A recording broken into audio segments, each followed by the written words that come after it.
que en esta ocasión trabajemos en relación al aprendizaje 5, cuyo mapa mental les quiero mostrar.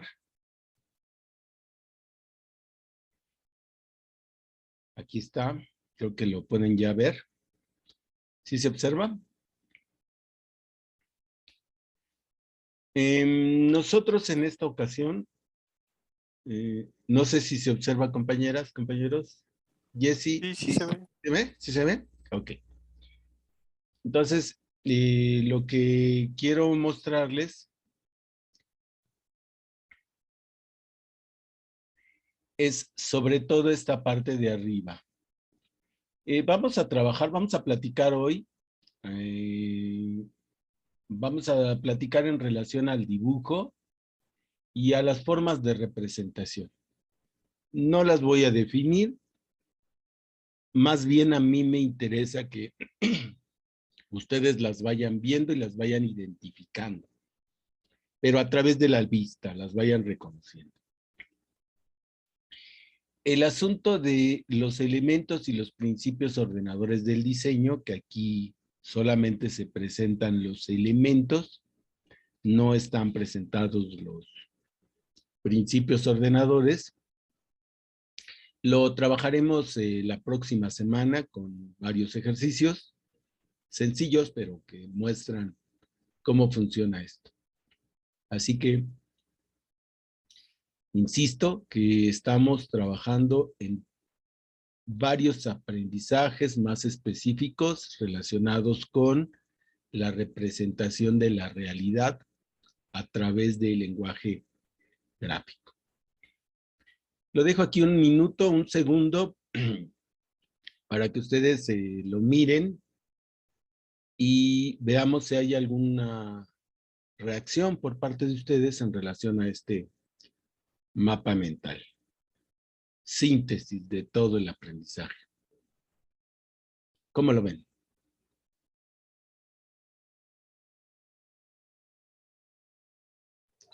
Pues sí te representa y sí te especifica muy bien todo lo que se va a ver, ¿no? O sea, por ejemplo, la proyección, lo del punto, las líneas, plano, el volumen.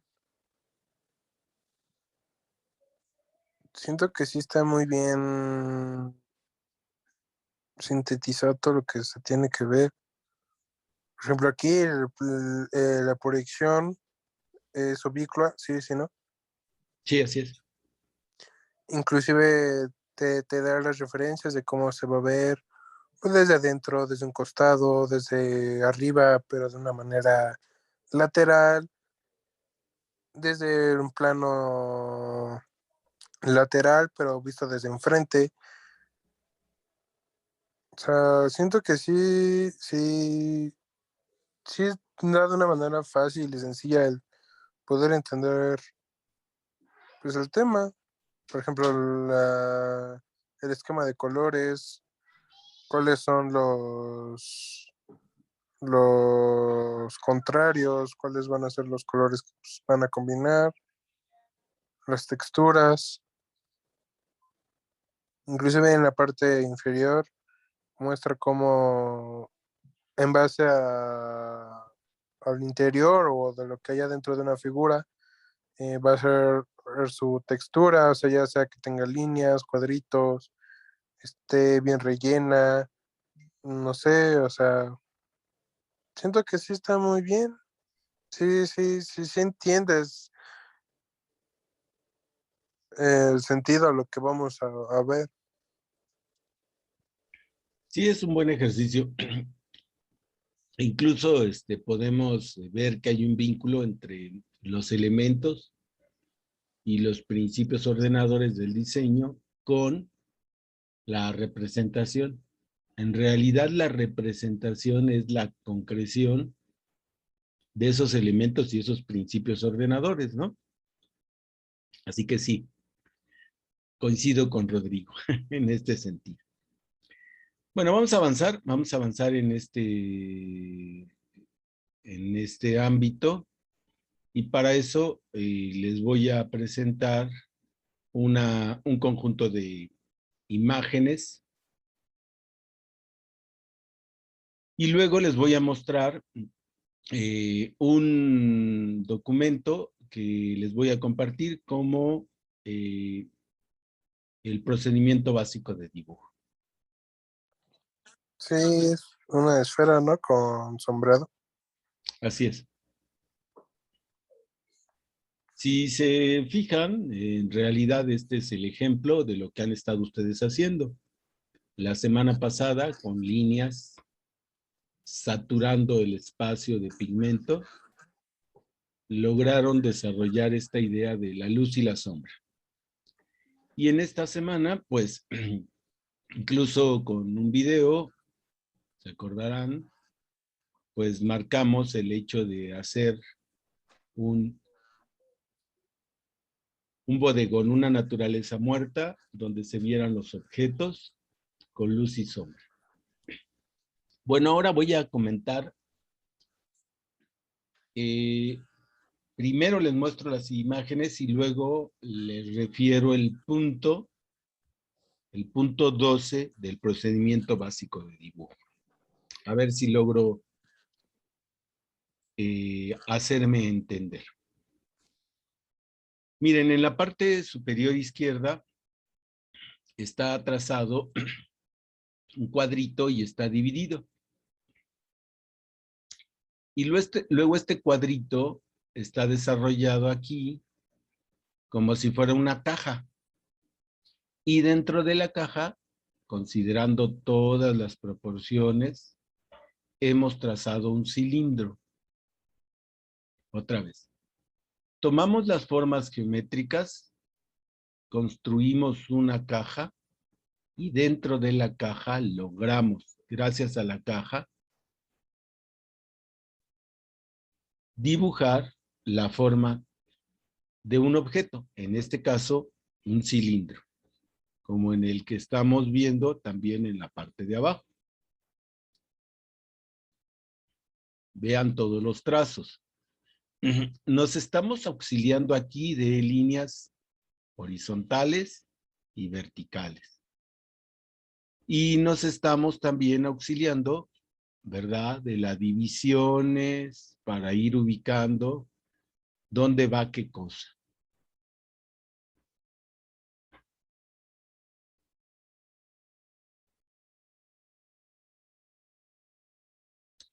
¿Cómo es que logramos hacer eso? Bueno, lo que pasa es que como se muestra en el dibujo y que vamos a insistir un poquito más adelante, pero por favor recuerden esta imagen. Lo que estamos haciendo aquí es tomar medidas del modelo gracias a nuestro lápiz para establecer algo que llamamos la unidad básica de dibujo. Esto es muy importante. Tan importante que, fíjense, ojalá estén viendo mi imagen. De hecho, lo que voy a hacer es dejar de compartir, ver si puedo mostrar toda mi imagen. Parece que no. Entonces, trabajemos más. Vean. Fíjense, suponiendo que yo voy a dibujar esta imagen que tengo enfrente, establezco algo que se llama la unidad básica de dibujo. ¿Qué es eso? Una medida arbitraria. Una medida que ustedes van a adecuar. ¿A qué? En primer lugar al modelo, a lo que vayan a dibujar. En todo dibujo, vean, hay medidas que son grandes. Por ejemplo, de aquí a aquí, ¿verdad? Esta medida que hay de aquí a aquí, podemos decir que en relación a mi rostro, si fuera el modelo, pues es grande. O de aquí a aquí, también es grande. Pero también hay medidas pequeñas. Por ejemplo, la fosa nasal, vean, es una medida chiquita. Y en relación con todo mi modelo, la medida mediana podría ser el largo de mi ojo, el largo del ojo. Es una medida mediana en relación al modelo. Entonces, lo que yo hago es considerar que hay una unidad básica de dibujo. ¿Quién establece la medida, esa unidad? Ustedes. ¿Con base en qué? Con base en el tamaño de las partes que estén observando en el modelo. Van a escoger una que no sea ni muy pequeñita como esta, ni muy grande como esta, sino una mediana que permita comparar, que permita medir, pero al mismo tiempo comparar. Fíjense, lo que acaban de ver, ahorita regresaré a esa imagen, es que alguien está comparando su unidad básica de dibujo, en este caso mi ojo, y dice, vean, tomo aquí, y esta es la medida. Está tomando, a ver, ¿cuántas unidades básicas que las que estoy considerando son el alto de este modelo? Entonces sería 1, 2, 3, 4, 5, 6, 7, 8 medidas. 8 unidades básicas de dibujo, que es esta, de alto, por 1, 2, 3, 4, 5, 6 medidas. ¿Me estoy explicando, compañeras, compañeros?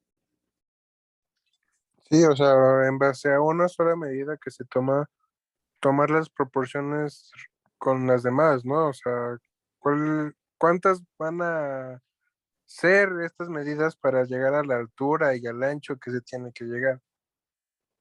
Primero decido sobre la unidad básica de dibujo. Es la medida que me va a comparar. O sea, por ejemplo, usted tomó la medida de su ojo. Yo puedo tomar la medida de, no sé, de mi nariz o de mi Sí, oreja. sí, en este caso el ancho de la nariz es también una medida ni muy grande ni muy chica. Esa es la recomendación. Muy grande no podemos comparar.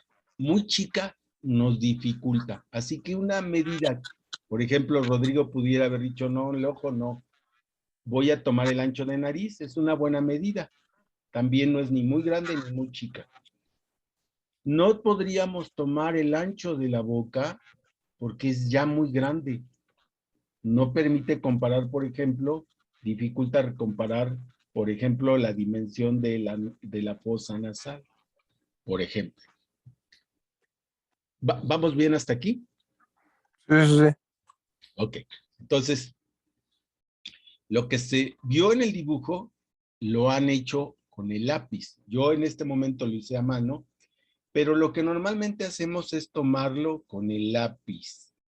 Sería tomar aquí y marcar hasta aquí. Hasta aquí es mi unidad básica de dibujo, considerando lo que yo decidí, que es el ancho del ojo. Rodrigo podría decir el ancho de la nariz. Alguien podría decir, no, pues el alto de la oreja. Una medida que sea mediana. Y entonces lo que yo hago es tomar la altura, el ancho. Y en base a eso yo ya puedo tomar la proporción de toda la totalidad y de una parte. Vamos a ver ahorita a continuación para qué sirve eso, pero antes de avanzar déjenme decirles. Si yo ya sé que son, voy a decir, 8 medidas, 8 unidades básicas de dibujo, el alto, y 5, voy a decir una medida, 5 unidades básicas de dibujo de mi modelo, eso ya me permite saber qué dimensión debe de tener, total y parcial, si yo quiero agrandar el dibujo? Aquí son 8 y 5. Si yo las dibujo en una hoja de papel, a lo mejor no me caben, entonces tengo que reducirla. Así que haré esta proporción.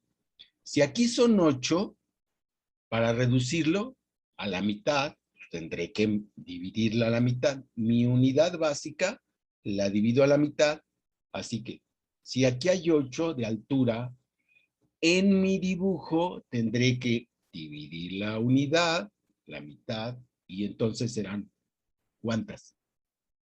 8, pero reducidas a la mitad, o 4 mitades, perdón, 8 mitades, ¿no? ¿Sí? ¿Estamos, compañeros? Sí, sí, sí.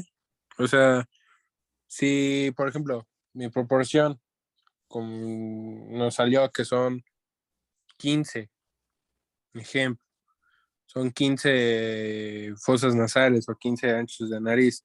Si yo quiero pasarlo al papel, que es más pequeño, de vez de 15 serían 7.5. O sea, dividirlo a la mitad. Sí, las fraccionas, ¿no? Tanto como quieras reducir. Si quieres reducir a la mitad, lo divides a la mitad. Si quieres reducirlo hasta un cuarto, o sea, lo divides en cuartos y tomas como unidad un cuarto. Y entonces eso te va a dividirlo en 4 veces. Si yo lo Y, quiero aumentar, entonces ya había dicho 8 aquí. Fíjense, si yo lo quiero aumentar 10 veces para dibujarlo en una pared, entonces lo que hago es las 8 veces las multiplico por 10, porque lo voy a agrandar por 10. Así que 8 se convierten en 80 unidades para el alto. justamente era lo que le iba a preguntar. O sea, Por que si 10 se tiene serían que hacer 50. o sea, si se tiene que hacer ese mismo proceso cuando queremos, de vez de hacerlo en reducido, queremos hacerlo en tamaño más grande. Justamente era lo que le iba a preguntar ahorita. ¿Sí? Entonces, cuando yo agrando, multiplico tantas veces como sea necesario. Y cuando reduzco, fracciono tantas veces como sea necesario.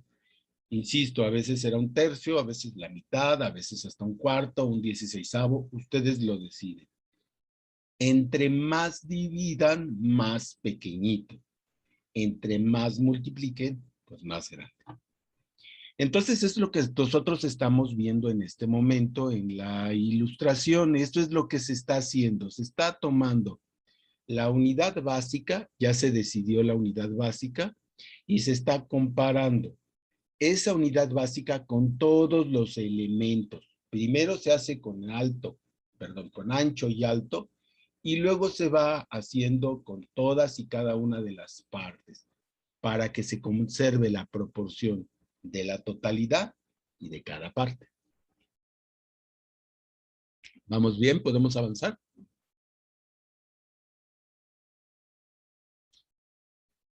Sí, Avanzo, sí. avanzo entonces.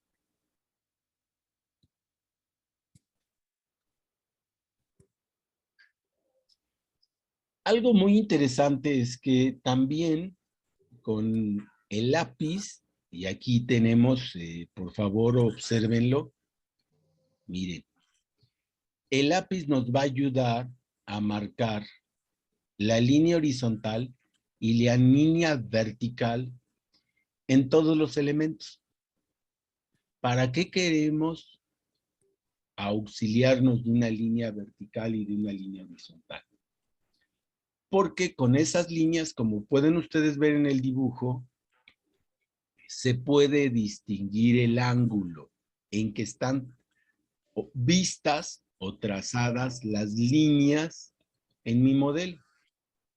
Y entonces tomo mi vertical, fíjense, yo quiero trazar esta línea, esta arruga que se ve aquí. Entonces, tomo la vertical y comparen, vean, ya me da un ángulo.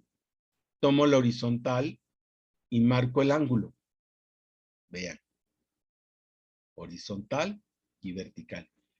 Y perfectamente me permite, como están viendo en el dibujo, me permite distinguir qué tan inclinada está esta línea.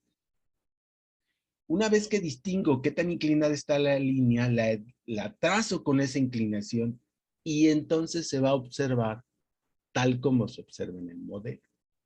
Por eso es que en este dibujo, observen, se ve la línea vertical y la línea horizontal. Y por eso es que estamos tomando el lápiz aquí, en el dibujo se muestra. Vean, cuando yo tengo la horizontal del lápiz, puedo distinguir qué tan inclinado, o tan vertical se encuentra este elemento. Y también puedo distinguir qué tan inclinado se encuentra este. De esa manera yo cuando voy trazando voy comparando con la vertical y la horizontal cada una de las líneas y me va a permitir dibujarla en la magnitud, en la inclinación y en la forma adecuada, la forma correcta, la que estoy viendo. Todo eso al final redundará en que mi dibujo se parezca al modelo.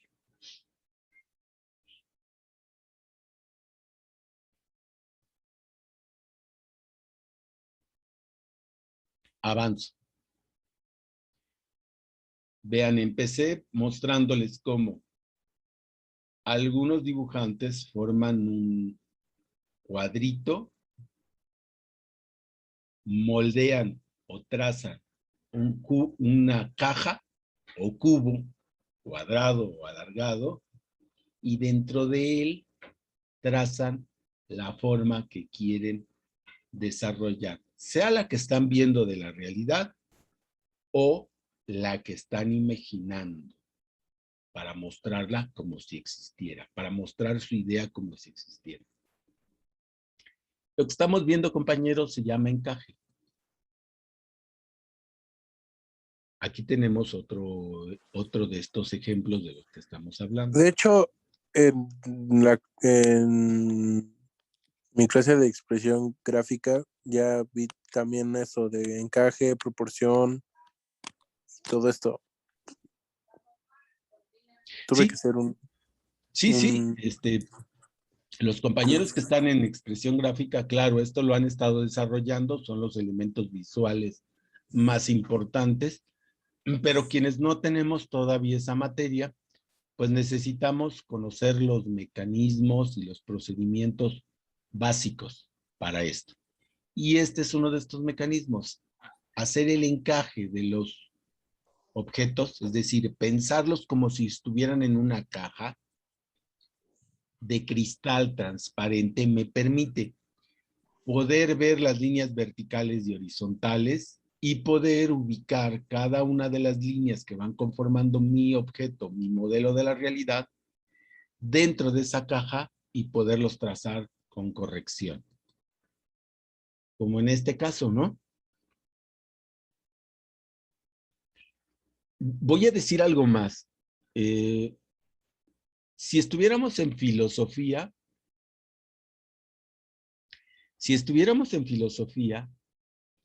y nos dijera el profesor, hay que analizar este texto o esta palabra, lo que haríamos sería ir separando las palabras en un texto, las relacionaríamos, veríamos cómo se relacionan y trataríamos de encontrar el sentido de esa relación. Esto que estoy diciendo para filosofía,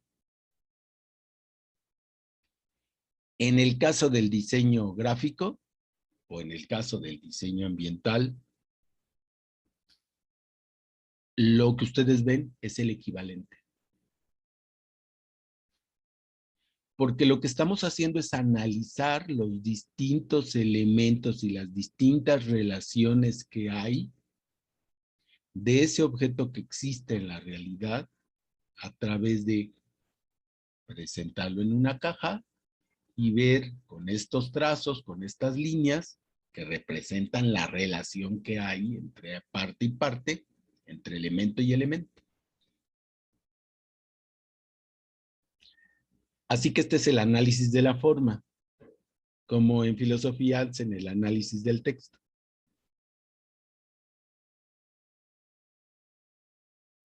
Vamos a avanzar y veamos otros ejemplos.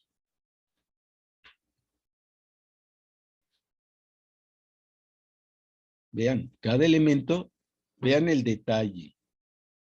Cada elemento está pensado en una cajita y a partir de ahí, de la cajita, es que se desarrollan. Este cuadro es más grande, este cuadro es más chico, se conforma y se van ubicando las redondeces. Vean cómo se piensa en una caja este cilindro donde entraría el palo de la escoba, el sostén de la escoba.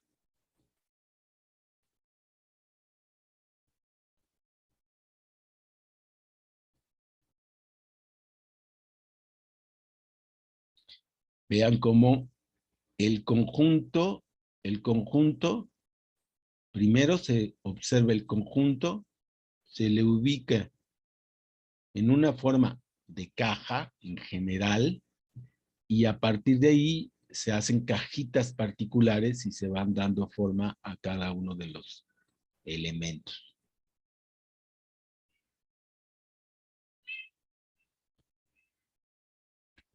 Lo mismo que para el zapato, vean.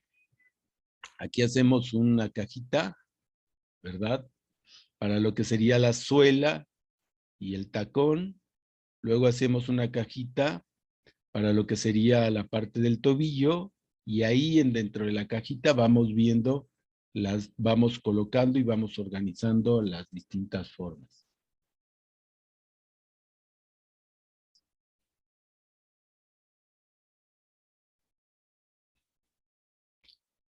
Por favor, sigan con su mirada observando dónde están las cajitas de las que estamos hablando, del encaje del que estamos hablando.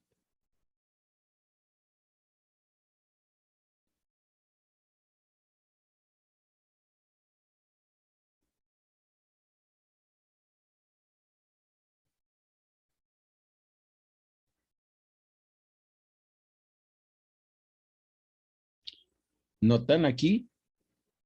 Vean.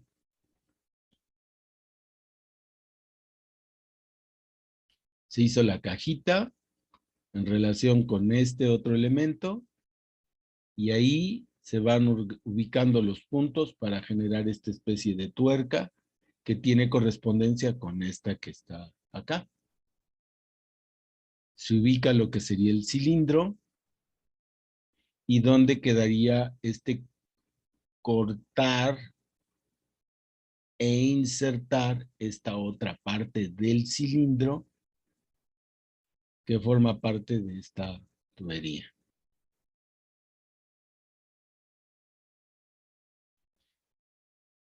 Parecería que no tiene ningún chiste, ¿verdad? Vean, ya que incluso después de hacer todo el trazo, incluso ya se le pone luz y sombra para mostrar con mayor claridad cómo se vería este objeto.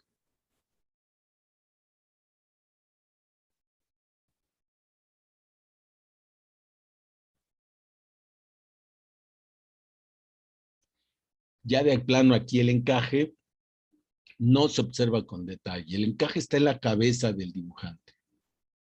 Y él solamente toma algunos rasgos muy elementales para tener claridad del encaje en algunos puntos muy complicados como este, ¿verdad? Que está inclinándose entre el tacón y la parte de la suela, ¿verdad? Hay una inclinación y para que se vea con claridad, toma un cajón arriba, un cajón abajo, la manera en que los liga y así da la inclinación. Pero en todo lo demás, pues prácticamente no parece que esté trabajando con el encaje. Bueno, es que la caja de cristal está en su cabeza y él solamente va siguiendo ya, digamos, las líneas y los trazos más importantes.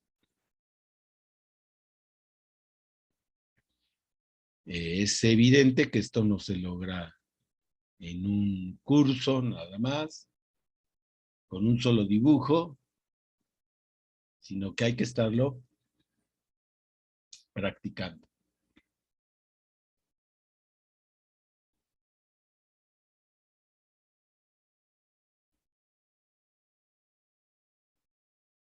Vean aquí las formas naturales se han podido desarrollar a partir de que hemos hecho el encaje y pensando aquí en la cajita rectangular alargada, vamos colocando los distintos elementos, los modificamos un poco y los acercamos a los elementos ya naturales. Y ya incluso aquí luz y sombra.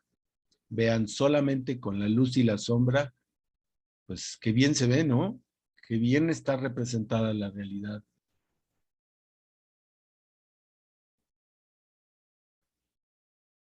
Ya conocen ustedes esto.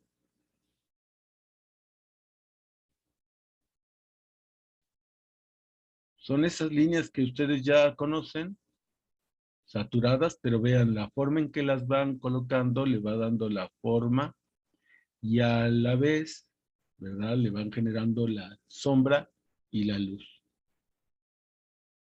Esto es puras líneas.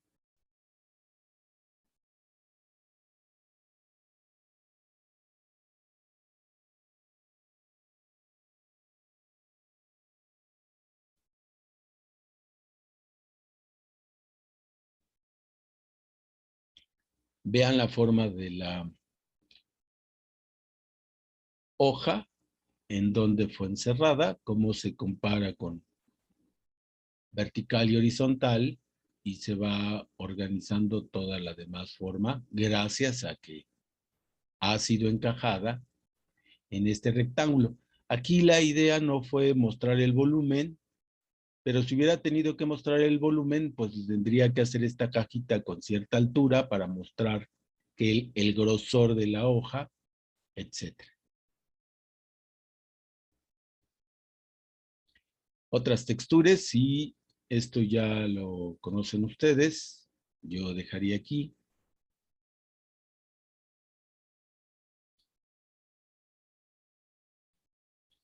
Que ustedes puedan identificar, no lo vamos a definir, lo vamos a ver, identificar lo que llamamos montea, lo que llamamos axonométrico, identificar algunas características, y lo que llamamos perspectiva, identificar algunas características. En este momento esa es nuestra única intención. Ustedes lo identifiquen visualmente. Ya después haremos ejercicios para que ustedes lo sepan hacer. ¿Vale? Entonces déjenme mostrarles. Entonces vamos a avanzar y vuelvo con la misma idea. A riesgo de aburrirlos, pero quiero que quede muy claro. Vamos a identificar. No los estamos definiendo ni estamos diciendo cómo hacerlo. Solamente identificar. Por ejemplo, en la imagen que ustedes están viendo en su pantalla, del lado derecho, están viendo la representación de un objeto de la realidad con volumen. En cambio, del lado izquierdo, están viendo algo que nosotros llamamos montea. ¿Qué es la representación de diversas caras de un mismo objeto? Voy a decirlo de otra manera. Es la descripción de distintas caras, las principales caras de un objeto.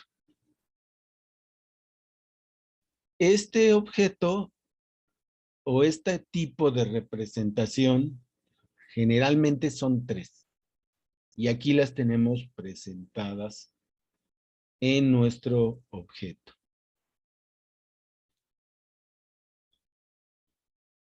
Vean. Hay algo que se llama vista superior, vista frontal, vista derecha. Vista superior, vista frontal, vista derecha. Son generalmente en la montea las vistas principales. A veces se hacen otras más, pero generalmente con estas tres queda muy bien descrito el objeto. De este lado vemos el objeto. La letra nos hace referencia a la vista. Empecemos por la superior. se imagina que el que mira está aquí arriba y está mirando hacia abajo. Y entonces se observa esto. La parte del rectángulo que yo estoy mostrando aquí corresponde a esta porción que yo estoy mostrando acá. Luego, esta parte del rectángulo que estoy mostrando con el cursor corresponde a esta otra porción. Vean cómo se muestra. Este rectangulito que está en medio corresponde a este rectángulo, pero vean, aquí está inclinado. Así que distingamos una primera situación. La montea muestra tres caras, pero esas caras están mostradas en su forma plana. ¿Por qué digo plana? Porque en realidad este pedazo está inclinado. Hay un espacio, hay un volumen vacío que no está representándose aquí. Por eso es que esta vista superior se muestra así. Luego la vista frontal que tenemos de este otro lado, véanla, por favor, el lado derecho. Aquí hay un hueco, hay una separación. En este hueco hay una separación de donde termina esta línea, que es la que estoy mostrando aquí, vean, que es esta. Y esta otra línea que está al fondo. Vean, pero aquí no se muestra con espacio, ni con volumen, ni con separación. Se muestra nada más la línea. Esta es la vista frontal de este espacio. Aquí se ve plano. Aquí se ve con volumen. Lo mismo para la vista derecha, que esta se muestra, miren. Vista de aquí para acá.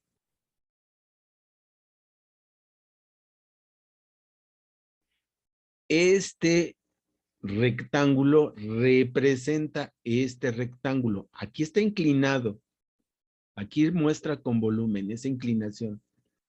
Pero aquí no, aquí se ve plano. Luego, hasta el fondo aparece esta línea, que es esta. ¿Vean? Pero no se ve que haya profundidad. Aquí aparece plana. Termino. La montea entonces me muestra tres vistas de tres diferentes caras del objeto, las más importantes, y me las muestra en forma plana, sin volúmenes. Y tiene su simbología. Estoy dejando al último esta línea, miren. Esta línea. Esta línea no se ve aquí. Esta línea que es discontinua me dice que aquí la línea vista en lo superior no se muestra, pero esta línea sí existe en la parte de abajo. Vean. Aquí. Es esta línea que corta aquí en la parte de atrás de este espacio. Lo mismo que este. Estas líneas discontinuas me están diciendo de frente no se nota, pero atrás corresponde a este corte, estas líneas, este pedacito que está escondido acá y que nosotros no vemos. Visto desde el lugar de la derecha. Otro de una montea, su objeto, la montea, su objeto. Ahora vamos a pasar a otra situación y es recordándoles la luz y la sombra y las texturas. Luz y sombra. En las monteas normalmente no se utiliza. La montea tiene el propósito de describir caras pero sobre todo describir dimensiones, largo, ancho, dónde queda cada cosa con exactitud. Son vistas que me permiten analizar con sus características físicas muy precisas, de dimensión, de relación, un objeto. No tienen el propósito de mostrarlo como si existiera. En cambio, la luz, la sombra y las texturas que hemos estado ejercitando la semana pasada y en esta, tienen la intención de mostrar los objetos dibujados como si existieran en la realidad, con volumen. Bien, eso lo decimos porque los axonométricos, que es lo que tienen ustedes en la vista, es una forma de representación del volumen. Este es un tipo de axonométrico, otro tipo de axonométrico, otro tipo de axonométrico, los axonométricos. Entonces, la primera característica de este tipo de representación es mostrarnos al objeto como si tuviera volumen. Como si tuviera volumen. Sin embargo, la otra característica de este tipo de representación es que se busca que algunas medidas se puedan tomar directamente del dibujo. Siempre que se haga con las reglas que debe de trazarse el axonométrico, entonces yo directamente del dibujo puedo tomar, por ejemplo, la altura o la dimensión de algunas medidas. Esa es la intención del axonométrico. En el axonométrico generalmente no le ponemos ni luz, ni sombra, ni texturas, ni queremos que se muestre como si fuera de la realidad. No. Lo que queremos es observar el volumen total o parcial y dos, tomar ciertas medidas. ¿Cómo distingo el axonométrico? Vean los dibujos. Comparen las líneas verticales y diagonales. ¿Qué relación hay entre ellas? Son paralelas. Ese es el distintivo de los axonométricos. El axonométrico que ustedes busquen, el que quieran, no estamos ahorita tratando de distinguir entre ellos. No, en general los estamos tomando.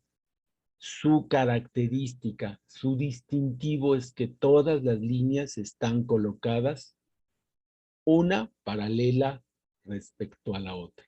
Vean, esta es paralela con esta, paralela con esta, paralela con esta. Esta es paralela con esta otra. Todas las verticales y diagonales son paralelas.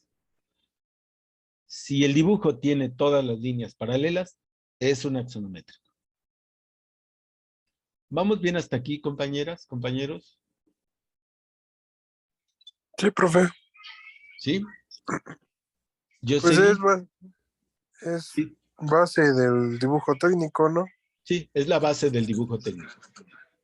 No vamos a abundar en este punto porque ya prácticamente no se trabajan los axonométricos. En el siglo XIII, XIV, en el XV, incluso lo mataban a uno si estos secretos los divulgaban, eran secretos. Pero hoy ya realmente no se dibujan con los programas de modelación en realidad virtual, el AutoCAD, el Google Sketch, etcétera, pues ya con un teclazo realmente superamos esto. Así que nada más es para que lo distingan, no lo vamos a trabajar a profundidad. Rodrigo, Okay. ¿vamos bien? Sí, está fácil de entender hasta eso, sí. Jocelyn, ¿andas por ahí, Jocelyn? Jocelyn. Sí, profe. La característica distintiva de los dibujos que llamamos axonométrico.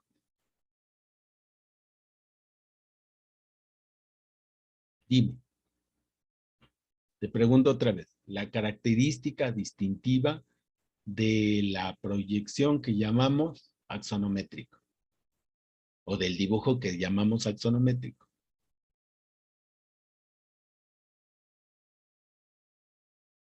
¿Cuál es, Jocelyn?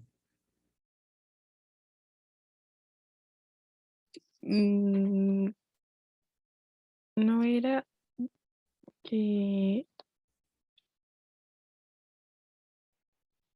No, no lo sé, profe. Ahí está, mira. Ve las líneas verticales y Sí. diagonales. ¿Cómo están colocadas?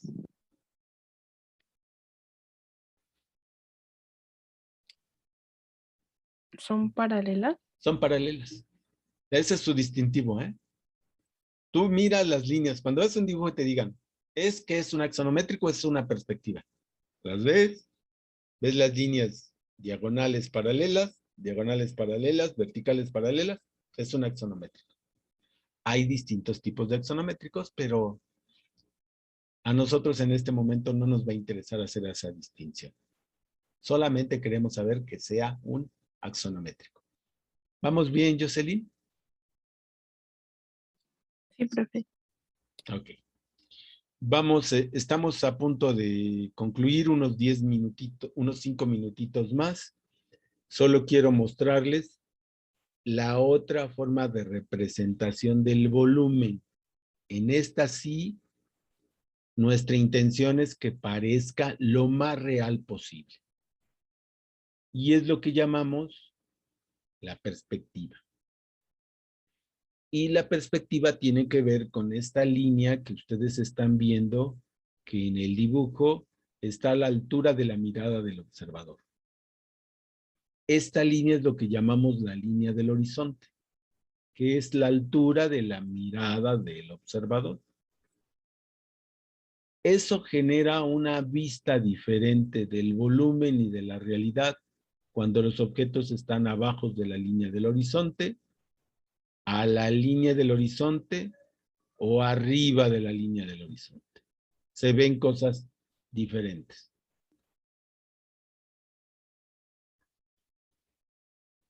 También quiero que observen, este es un espacio abierto y es con un punto de fuga. Normalmente le llamamos central. ¿Por qué central? Bueno, porque se supone que estamos exactamente a la mitad de todo lo que vemos y exactamente a la mitad hacia la línea del horizonte se encuentra el punto al que fugan o confluyen estas líneas que estamos mostrando en discontinuo en el dibujo y que yo estoy remarcando con el cursor. Y con eso logramos construir lo que llamamos perspectiva. Si ustedes se dan cuenta, ¿verdad? Las líneas horizontales permanecen y son paralelas. Las líneas verticales permanecen como tales y son paralelas. Pero las líneas diagonales confluyen o fugan hacia ese punto. Ese es el distintivo de la perspectiva. Vamos a una perspectiva oblicua, es decir, una perspectiva de ladito, dos puntos de fuga y vean, verticales, paralelas. Pero aquí ya no hay horizontales. Las horizontales se han convertido en diagonales y fugan a algún punto de los que tenemos en el horizonte. Vean, verticales aparecen y las demás líneas todas fugan o confluyen a alguno de los puntos. En la perspectiva con 3 puntos de fuga que tenemos aquí, vean, ya no hay ni verticales ni horizontales, todas son diagonales y todas confluyen a alguno de los puntos que tenemos abajo o en la línea del horizonte, ¿verdad? Y que conforman esto que estamos llamando también perspectiva aérea.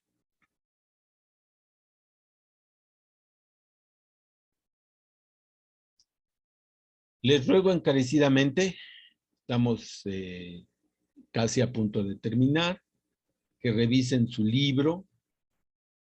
En su libro, alrededor de la página 85, por ahí de la página 85 encontrarán este cuadro sinóptico en donde se muestran las vistas de los distintos sistemas de proyección. Por favor, estudien las vistas. No nos interesa tanto las definiciones.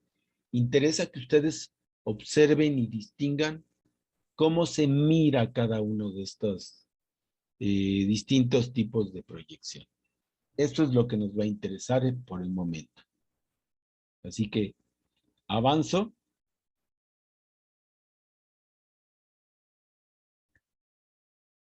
Y dejo de compartir. Esperando comentarios o preguntas si las hay. Yo tengo una pregunta. Sí. En lo del